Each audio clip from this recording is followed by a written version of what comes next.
Hello, future doctors of India. Welcome back to the Mantra family. I am Varun Agrawal and this is your channel Mantra of the Biology.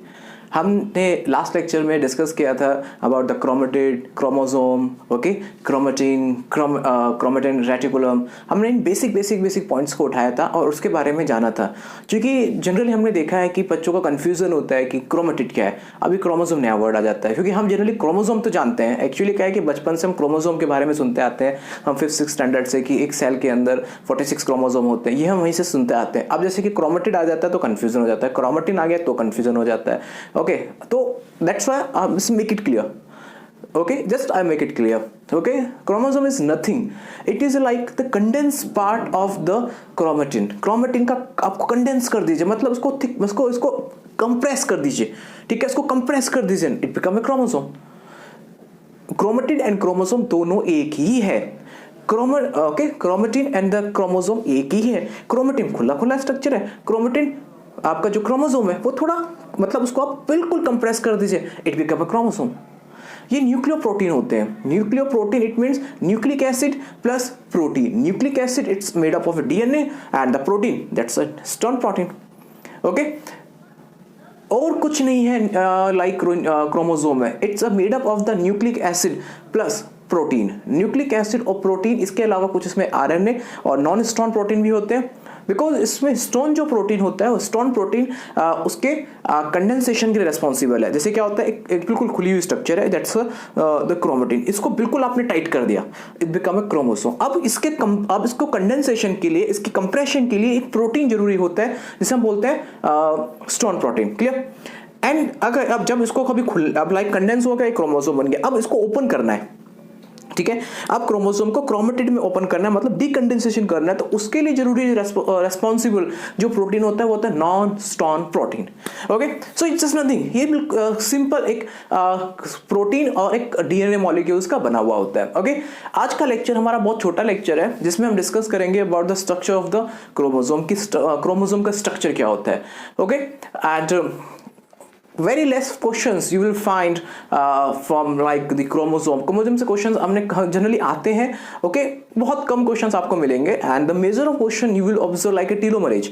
टीलोमर से questions कई वैसे कि like इसमें एक telomere होता है, उससे क्वेश्चन जनरली आपको नेट एग्जाम्स में मिलेंगे. Okay, and like euchromatin, heterochromatin, ये वर्ड्स अभी हम पढ़ेंगे, उनके बारे में आपको क्वेश्चंस मिलेंगे.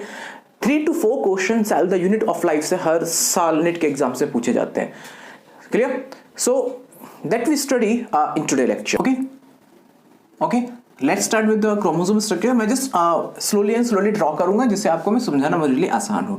ओके, जैसे मैंने आपको बोला था, आपने देखा होगा बेसिकली क्रोमोसोम कुछ ऐसा होता है. मैंने कई बार आपको एक नॉर्मल स्ट्रक्चर दिखाया था लास्ट क्लास में. Okay, that's a chromosome. ये क्रोमोसोम है. जैसे क्रोमोसोम की अगर मैं इसको थोड़ा सा डिफरेंटली इसको मैं मार्क कर देता हूँ.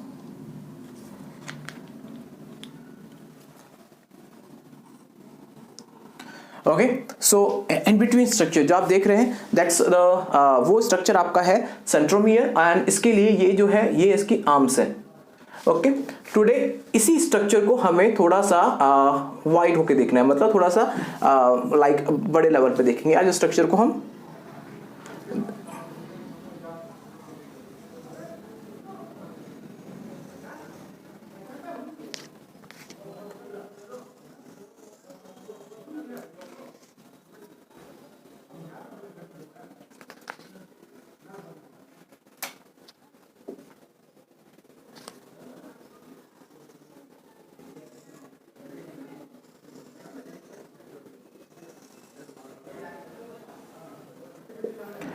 ओके, देखिए इसी स्ट्रक्चर को थोड़ा मैंने वाइड किया, तो जो वाइड करके आप देख रहे हैं, ये जो आपको आउटर पोर्शन दिख रहा है, ओके, दैट्स आउटर पोर्शन. दोनों आर्म्स में जो आपको आउटर पोर्शन आपको दिखाई दे रहा है, that outer portion is basically called the pellicle. Okay, ये जो आपका स्ट्रक्चर है इसे बोलते हैं pellicle. Pellicle is basically the outer structure. Okay, ये आउटर स्ट्रक्चर होता है जो कि प्रोटीन का बना हुआ होता है. क्लियर? ये बेसिकली प्रोटीन का बना हुआ स्ट्रक्चर है. ये जो पेलिकल है ये बेसिकली प्रोटीन का ओके बना हुआ स्ट्रक्चर होता है. क्लियर? ठीक है, ये प्रोटीन का बना हुआ स्ट्रक्चर है. एंड फिर आपको ये जो दिख रहा है ये सेम, इसका जो आउटर स्ट्रक्चर है ये पेलिकल है। ओके, फिर आपको ये जो पार्ट दिख रहा है ये पार्ट होता है basically, we know very well that's a primary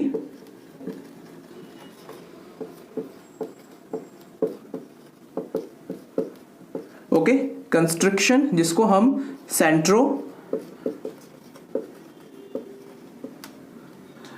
बोलते हैं। Clear, it's clear. And now in between of that pellicle, आपको इस पेलिकल के अंदर बेसिकली आपको पेलिकल के अंदर मिलेगा, इस पेलिकल के अंदर आपका फिल होता है मैट्रिक्स। ओके, जो अंदर का पोर्शन होता है ये मैट्रिक्स होता है। ओके, ये मैट्रिक्स बेसिकली इसमें लाइक बहुत सारे एंजाइम्स, ओके, एंड इसके अंदर आपको पेलिकल के अंदर आपको बहुत सारे एंजाइम्स और बहुत सारे प्रोटीन मटेरियल इसके अंदर मिलेंगे। क्लियर, एंजाइम्स और प्रोटीन मटेरियल इसके अंदर होते हैं। पेलिकल एंड द मैट्रिक्स ये बेसिकली नॉन जेनेटिक पार्ट है। देखिए, हम we know very well that chromosome genetic like information को ट्रांसफर करने के लिए इंपॉर्टेंट मीडियम होता है, बिकॉज क्रोमोसोम में जो इन्फॉर्मेशन होती है वो इन्फॉर्मेशन होती है डीएनए के पास में। ओके, सो उस इंफॉर्मेशन जो जाती है आपके क्रोमोसोम के थ्रू, आपकी इंफॉर्मेशन पास आउट होती है, जो पेरेंट्स की जो इंफॉर्मेशन होती हैं। बट इसमें पेलिकल और जो मैट्रिक्स है ये नॉन जेनेटिक पार्ट होता है। मतलब नॉन जेनेटिक पार्ट कह सकते हैं बिकॉज इसमें नॉन जेनेटिक पार्ट इसलिए बोलते हैं कि इसको जब आप देखेंगे तो इसमें कोई जेनेटिक, इसका बेसिकली जेनेटिकली ट्रांसफर नहीं होता। मतलब इसके अंदर फिल जो प्रोटीन और एंजाइम्स हैं वो कभी जनरेशन को ट्रांसफर नहीं होते। पेलिकल जो है आपकी जो लेयर है ये नॉन जेनेटिक है। इट मींस इसकी जो पेलिकल की जो स्ट्रक्चर है वो कभी एक जनरेशन से दूसरे जनरेशन ट्रांसफर नहीं होती। वन थिंग मोर, दोनों आपके नॉन जेनेटिक है। ओके, दोनों बेसिकली नॉन जेनेटिक है। मैं यहां पे लिख देता हूं नॉन जेनेटिक है, पहला पॉइंट। ओके, एंड दूसरा पॉइंट ये है कि ये अगर आप देखेंगे, मैं इसको रब कर देता हूं क्योंकि अब जरूरत नहीं है इसकी। एंड दूसरा पॉइंट ये है कि आपका जो मैट्रिक्स होता है ये एक जो आपका जो मैट्रिक्स होता है ये बेसिकली एक क्रोमेटिक होता है। जो आपका जेनेटिक्स ये जो है ये है आपका ए क्रोमेटिक होता है। एक क्रोमेटिक इट मींस ये नॉन स्टेनिंग पार्ट है। ओके, ये आपका नॉन स्टेनिंग पार्ट है।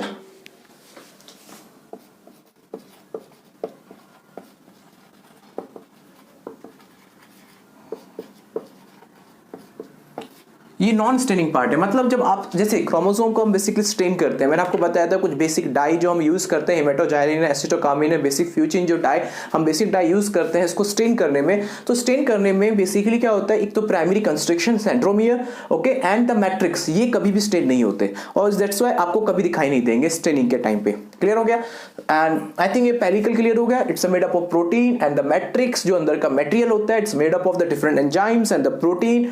ओके, मैट्रिक्स बेसिकली आपका नॉन जेनेटिक होता है। मतलब नॉन जेनेटिक तो बेसिकली मैट्रिक्स एंड पेलिकल दोनों ही है। एंड मैट्रिक्स एक और कैरेक्टरिस्टिक होती है, एक क्रोमेटिक होता है, मतलब नॉन स्टेनिंग पार्ट। सेंट्रोमियर के we know primary construction centromere पे दो काइनेटोकोर की दो प्रोटीन की प्लेट्स होती हैं, जिसके थ्रू काइनेटोकोर की प्रोटीन की प्लेट्स होती हैं, जिसके थ्रू बेसिकली आपके ये जो काइनेटोकोर की जो प्रोटीन की जो प्लेट होती है ये बेसिकली रेस्पॉन्सिबल होती है, स्पिंडल फाइबर के अटैचमेंट के लिए। ऐसे बहुत सारे स्पिंडल फाइबर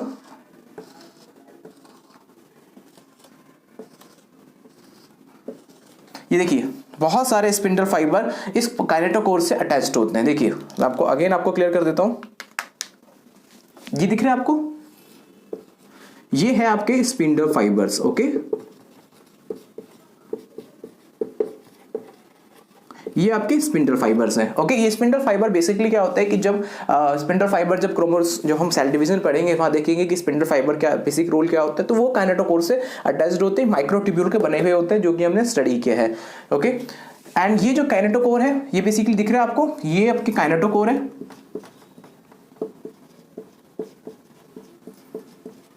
जो कि प्रोटीन की प्लेट्स होती हैं। ये पॉइंट्स आपके I think most of points are clear हैं। अब हम थोड़ा सा और डिटेल में जाते हैं अंदर की तरफ। ओके, अब अंदर की तरफ जाते हैं। देखिए, सबसे पहले ये दिख रहा है आपको, ये बिल्कुल that part, I am talking about that part, इसको बोलते हैं, ये जो पार्ट होता है ये होता है आपका टीलोमियर। इससे क्वेश्चंस एक दो बार आए हैं नीट के एग्जाम्स में, देखेंगे तो इससे टेलोमियर से इंपॉर्टेंट क्वेश्चंस आते हैं।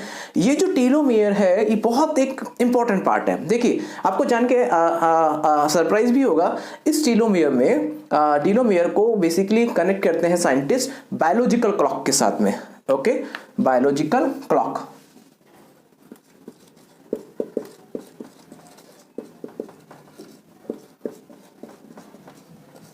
ऐसा मानते हैं बायोलॉजिकल क्लॉक, मतलब ऐसा मानते हैं कि जब एक इंसान का जन्म होता है उस वक्त उसके जब वो टेलोमियर बेसिकली उस टेलोमियर के अंदर एक एंजाइम होता है टेलोमरेज, वो एंजाइम एक्टिव हो जाता है और वो जब तक एक्टिव हो जाता है और वो बायोलॉजिकल क्लॉक के साथ एसोसिएट होता है कि जब देखिए कैसे ये दिख रहा है आपको, ये आपकी इसको जो बेसिकली इसकी जो थिकनेस दिख रही है, ऐसा मानते हैं कि इंसान की एज जैसे जैसे बढ़ती है, इंसान की एज जैसे जैसे बढ़ती है वैसे वैसे होता क्या है कि इसकी जैसे जैसे बढ़ेगी वैसे वैसे इसकी जो थिकनेस होती है वो कम होती जाती है। दिख रहा है आपको, ये आप जैसे जैसे जैसे इंसान की एज बढ़ती है वैसे वैसे वैसे इसकी जो एज होती है कम हो जाती है, और जैसे ही ये पूरी तरह से इंसान की एज खत्म हो जाती है, इंसान मर जाता है, तो टेलोमियर इंसान की एज के डेथ के बाद में ये क्लॉक अपना काम, जैसे इसकी बायोलॉजिकल क्लॉक खत्म हुई वैसे ही इंसान की डेथ हो जाती है। जैसे इसका डेथ खत्म, इसका जो क्लॉक का टाइम ओवर हो गया, इस पर्सन की डेथ हो जाती है। तो ऐसा मानते हैं कि ये टेलोमियर कहीं ना कहीं एक पर्सन की लाइफ को कंडक्ट करने के लिए, ड्राइव करने के लिए एक बहुत इंपॉर्टेंट पार्ट है। क्लियर हो गया? Nice. Okay, and one thing more which I need to be tell you.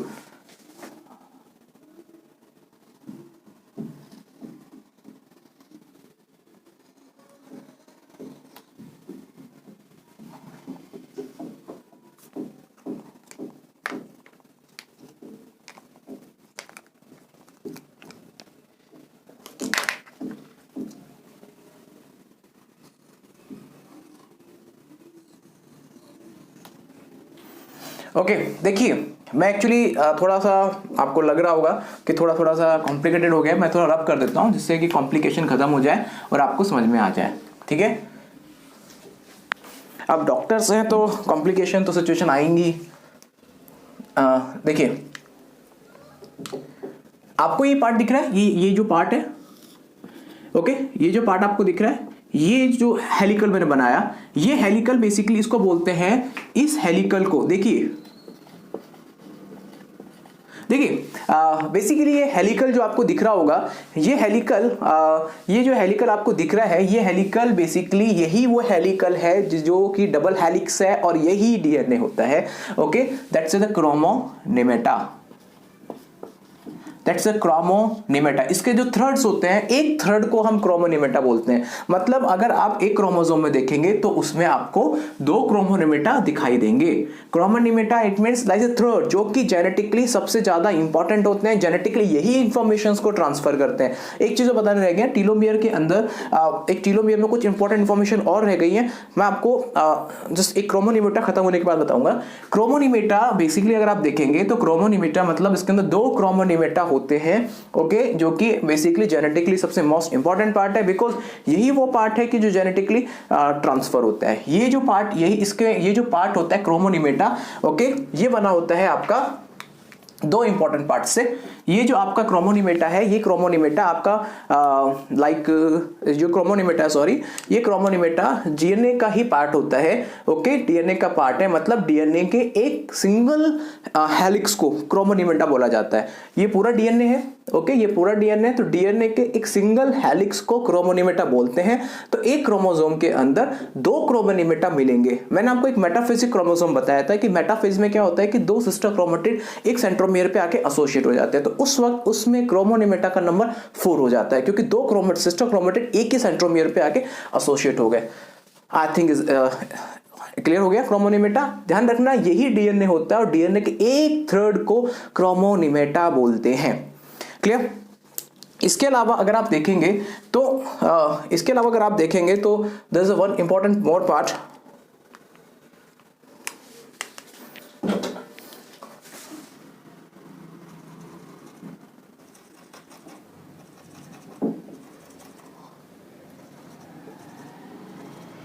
ये आपको दिख रहा है, ये इंपॉर्टेंट पार्ट दिख रहा है आपको,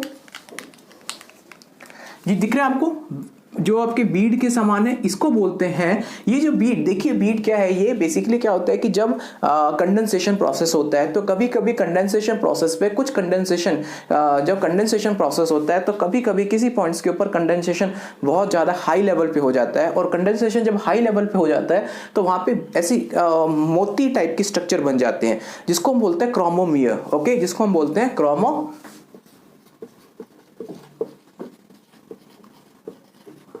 इसको बोलते हैं क्रोमोमियर। ये क्रोमोमियर बेसिकली क्या होता है कि जब डीएनए, जब कंडेंसेशन होता है तो कभी कभी कंडेंसेशन किसी पॉइंट्स पे बहुत ज़्यादा हो जाता है और किसी पॉइंट्स पे नहीं होता, तो जहाँ जहाँ जिस पॉइंट्स के ऊपर कंडेंसेशन बहुत ज़्यादा हो जाता है वहाँ क्या होता है कि वो मोती टाइप के स्ट्रक्चर आपको दिखाई देते हैं जिसको हम क्रोमोमियर बोलते हैं। क्लियर हो गया? मैं आपको टीलोमेरेज एंजाइम के बारे में बता रहा था। देखिए टीलोमेयर में कुछ इंपॉर्टेंट पॉइंट्स हैं, वो प्लीज़ यहाँ पर देख लीजिएगा। ओके, मैं यहाँ पर रब कर देता हूँ इस पॉइंट्स को।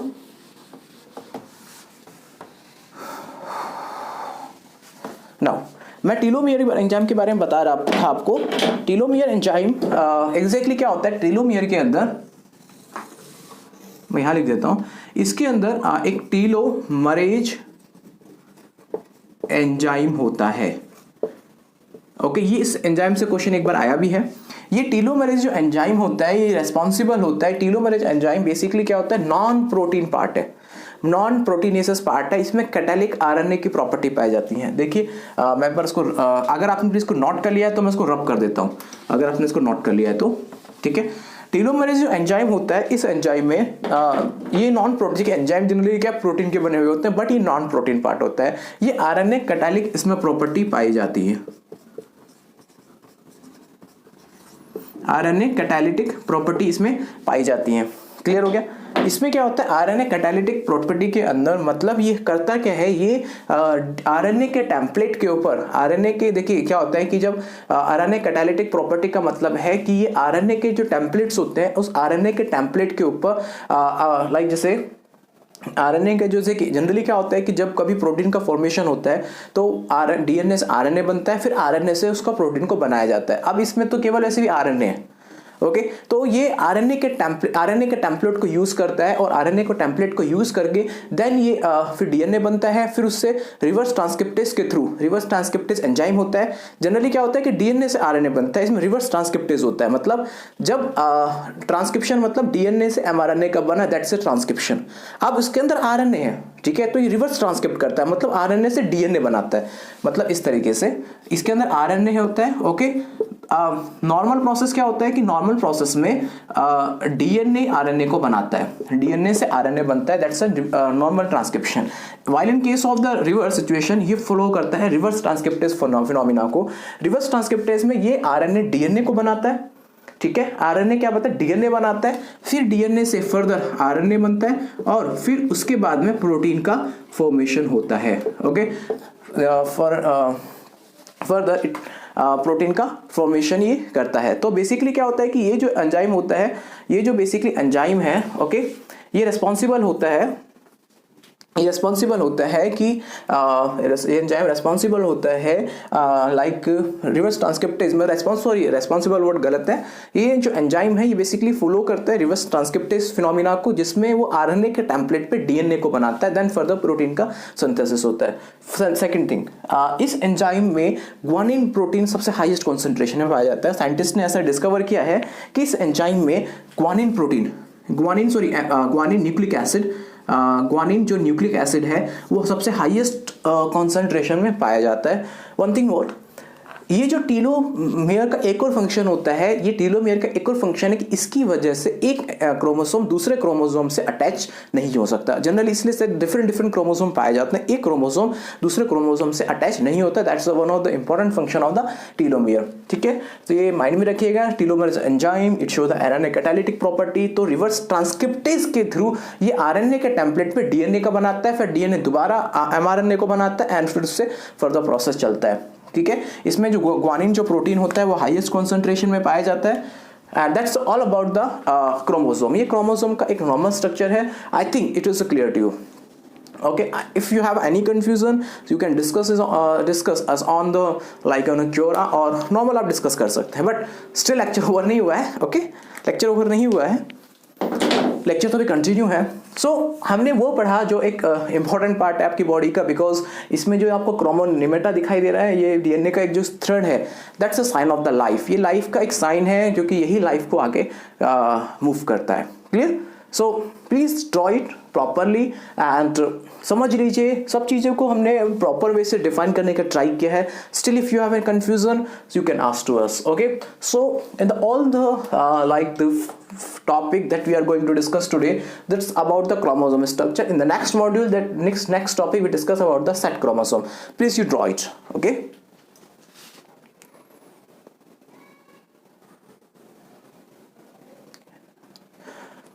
okay, just you please draw it very carefully and confusion हो तो आप अगेन पूछ सकते हैं, कोई प्रॉब्लम नहीं. मैं इसलिए उसको रब कर देता हूँ इसको, ताकि हम आगे के टॉपिक पे चल सकें.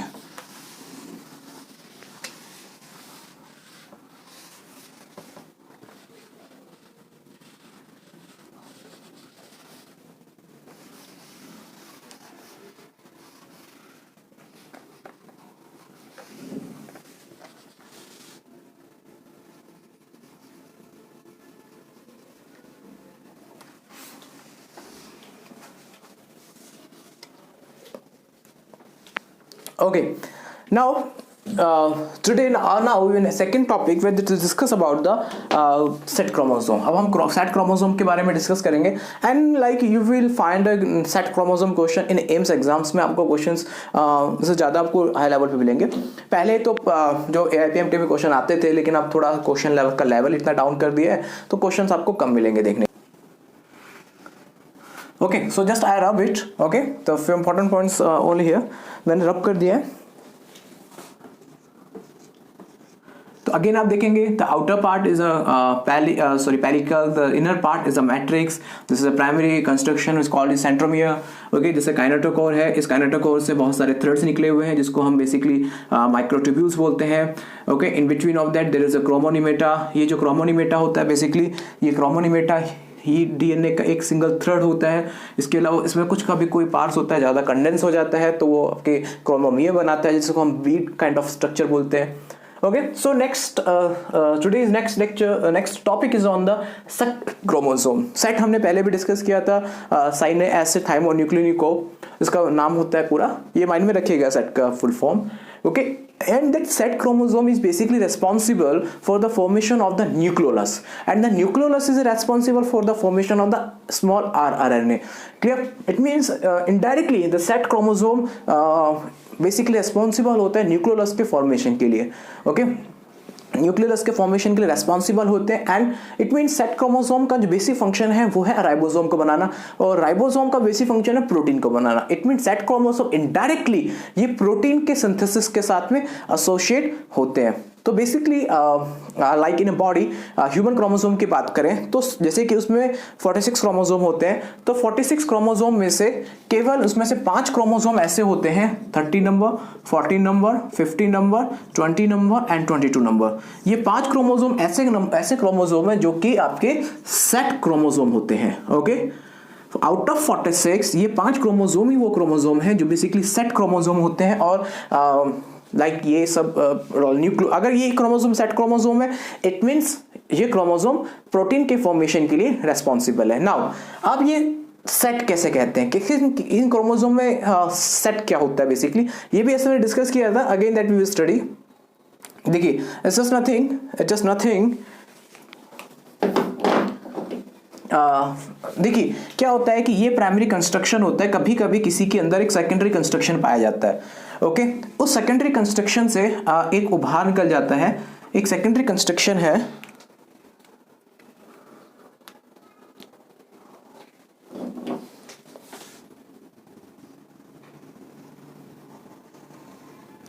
क्लियर हो गया? ये देखिए, ये कभी कभी किसी में सेकेंडरी कंस्ट्रक्शन होता है. ये जो पहले फर्स्ट ऑफ ऑल ये जो आपका प्राइमरी ये जैसे बोलते हैं सेकेंडरी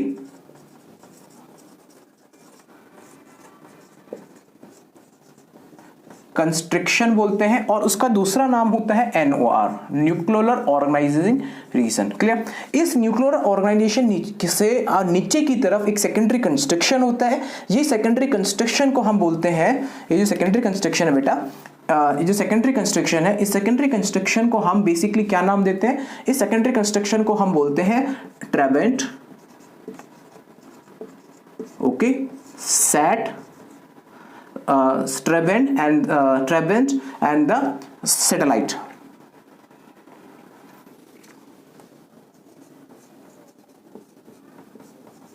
ट्रेबेंट एंड द सैटेलाइट, ये बेसिकली इनको सेकेंडरी कंस्ट्रक्शन बोला जाता है। और यहां से ही इसका, देखिए अब मैंने आपको बताया था, याद हो, तो यहां से डीएनए ही, ये जो डीएनए आता है, ये डीएनए जो डीएनए नीचे की तरफ आ रहा है,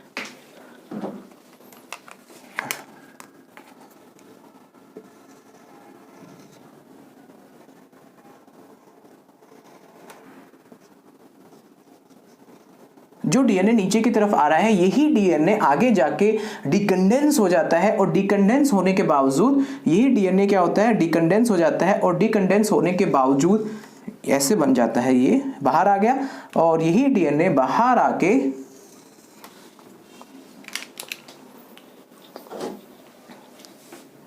एक नई बॉडी का फॉर्मेशन कर लेता है, जिसको हम बोलते हैं न्यूक्लियोलस, सॉरी, इसको हम बोलते हैं न्यूक्लियोलस। ओके,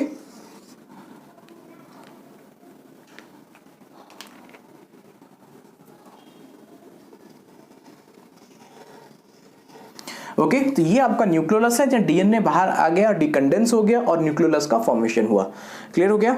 नाउ नेक्स्ट, तो that's the secondary constriction. Secondary constriction है, ये आपका न्यूक्लियोलस का फॉर्मेशन हो गया। ओके, तो सेट क्रोमोसोम यही क्रोमोसोम होते हैं जो बेसिकली ह्यूमन सेल्स के अंदर आप देखेंगे। देखिए एक चीज और, ये सेट क्रोमोसोम इंपॉर्टेंट क्यों है? ये सेकेंडरी बिकॉज सैटेलाइट, जैसे हम बोलते हैं सैटेलाइट का काम क्या होता है? एक सिग्नल को निर्धारित करना, उनके डेस्टिनेशन को डिसाइड करना कि ये कहाँ जाएगा सिग्नल। क्योंकि जब यहाँ से, जैसे आप रेडियो FM सुनते हैं, उसमें क्या है कि आपके सिग्नल एक पर्टिकुलर फ्रीक्वेंसी से भेजे जाते हैं, सैटेलाइट इनको रिसीव करता है, और फिर उस सैटेलाइट रिसीव करने के बाद में उसको टारगेट लोकेशन पे उसको डिलीवर करता है, उसको सेंड करता है। वैसे ही सेकेंडरी जो सेट क्रोमोसोम होते हैं, ये भी इंपॉर्टेंट होते हैं, बिकॉज सेट क्रोमोसोम को हम बेसिकली इनको बोला जाता है, सेट क्रोमोसोम को बोला जाता है basically marker chromosome, marker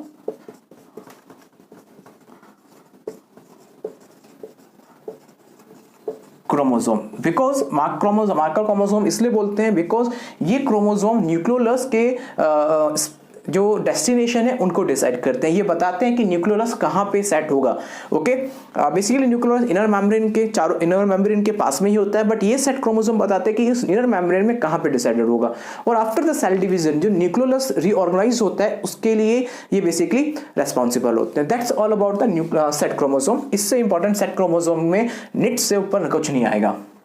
now next is your topic heteropycnosis. Heteropycnosis, देखिए heteropycnosis is just nothing. Heteropycnosis basically क्या होता है कि जब हम सेल डिवीजन पढ़ेंगे तो उसमें एक स्टेज आती है प्रोफेज। प्रोफेज में क्या होता है कि डीएनए ऑफ क्रोमोसोम का कंडेंसेशन स्टार्ट होता है और मेटाफेज में जाके कंप्लीट होता है। प्रोफेज के बाद जो मेटाफेज आता है, जब प्रोफेज के अंदर जब डीएनए क्रोमोसोम का कंडेंसेशन स्टार्ट होता है, तो अब उस क्रोमोसोम को हम देखते हैं। उस क्रोमोसोम को जब हम देखते हैं तो उसके लिए हम स्टेन यूज करते हैं, जो कि बेसिकली बेसिक डाई होती है, जो कि आपकी बेसिक डाई आपकी लाइक जैसे कि एसिटोकामिन, हेमेटोजाइलिन एंड बेसिफ्यूजिन हम यूज करते हैं। अब वो जब डाई हम यूज करते हैं तो वो जो डाई कुछ पर्टिकुलर पोर्शन के ऊपर तो बहुत ज्यादा स्टेन कर देती है, बहुत डार्क हो जाता है, और कुछ पोर्शन पे वो लाइट रह जाता है। तो जहां पे लाइट रह जाता है और जहां पे आपका डार्क रह जाता है, तो ऐसे दो रीजन्स बनते हैं। ओके, दो रीजन आपके बनते हैं। ओके, यूक्रोमेटिन, हेटेरोक्रोमेटिन, तो वो हम अब स्टडी करेंगे। तो एक बार जस्ट आप देखिएगा,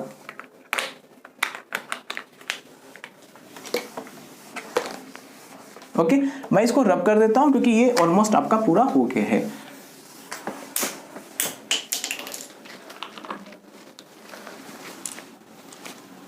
देखिए एग्जैक्टली होता क्या है, एग्जैक्टली जैसे कि आपका एक क्रोमोसोम है।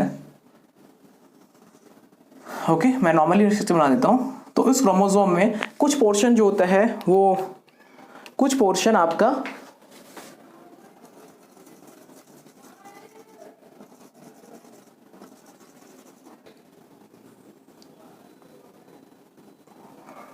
ओके, सो बेसिकली जहाँ पे कंडेंसेशन ज़्यादा होता है, सॉरी जहाँ पे स्टेनिंग ज़्यादा हो जाती है, जब स्टेनिंग ज़्यादा हो जाती है तो उस पोर्शन को हम बोलते हैं हेटेरोक्रोमेटिन। और जहाँ पे लाइट स्टेनिंग होती है वहाँ पे हम बोलते हैं उसको, जहाँ लाइट स्टेनिंग हो गई वहाँ पे बोलते हैं उसको यूक्रोमेटिन। तो ये है आपका मोर डेंस पार्ट। ओके, यहां पे है आपका लेस डेंस पार्ट, ये लेस डेंस पार्ट होता है। Okay, dense it means sorry dense word मत यूज कीजिए, that's the not dense, that most stain part. Okay, that's the more, that's less stain part. Clear? So अब हम इसके बारे में जो स्टडी है हम देखते हैं और हम जो डिफरेंसेस हैं अब हम देखते हैं इस फॉर्म।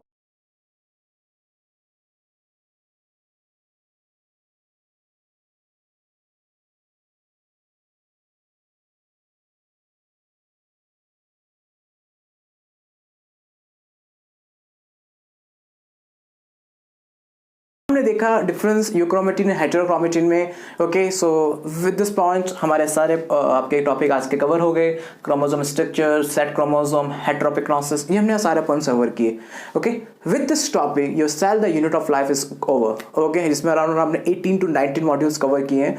नेक्स्ट लेक्चर में हम कुछ स्टडी करेंगे about the previous question related to the cell unit of the life जो नेट एग्जाम से पूछे गए हैं वो हम स्टडी करेंगे। क्लियर? फिर हम उसके बाद स्टार्ट करेंगे सेल डिवीजन, बिकॉज सेल थोड़ा हम डिटेल में चल रहे हैं तो हम सेल डिवीजन स्टार्ट करेंगे। ओके, एंड अगर आप आपका एनसीईआरटी का देखेंगे सीक्वेंस, उसमें बायोमोलिक्यूल सेकंड नंबर पे आता है। हम बायोमोलिक्यूल्स लेंगे ऑन थर्ड नंबर पे। फिलहाल हम सेल डिवीजन स्टार्ट करेंगे। ओके, फिर मिलेंगे आपसे हम नेक्स्ट लेक्चर में इसी सद्भावना के साथ में और इसी लाइक एंथुसिज्म के साथ में। अपने मन में एक दीपक जलाइए रखिएगा कि आपको एक डॉक्टर बनना है। ओके, डॉक्टर ही नहीं बनना, आपको इस देश के लिए, इस समाज के लिए, मैंने आपको हर बार बोला है, पेरेंट्स के लिए कुछ करना है। अपने लिए तो जानवर भी करते हैं, ठीक है, जो दूसरों के लिए करते हैं वही अच्छे इंसान होते हैं, वही इंसान होते हैं।